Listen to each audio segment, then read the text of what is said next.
Changing the schedule of your Ethiopian Airlines flight is easy if you follow these steps. Begin by logging into their website or mobile app with your booking reference number and last name. Once logged in, go to the Manage Booking section. Here, you can access and modify your current flight details. Select the flight you wish to change. Ethiopian Airlines permits adjustments to dates and times depending on your ticket's fare rules. Check for available flights on your new preferred date. The system will display options and applicable fees or fare differences. Before committing, carefully review any additional costs like change fees and differences in fare between your original and new flights.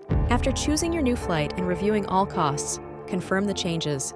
You might need to pay extra fees at this stage.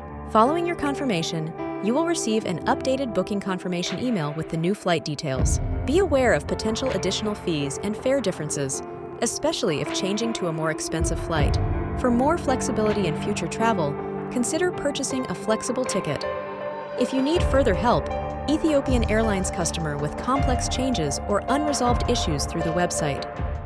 Our flight network works with all major airlines for seamless flight reservations. We assist with booking, cancellations, time changes, and more. Need to reschedule, check in, or upgrade? We've got you covered. Call us at 1321-461-8832 for all your flight reservation needs. For seamless travel experiences, trust our network and call us today.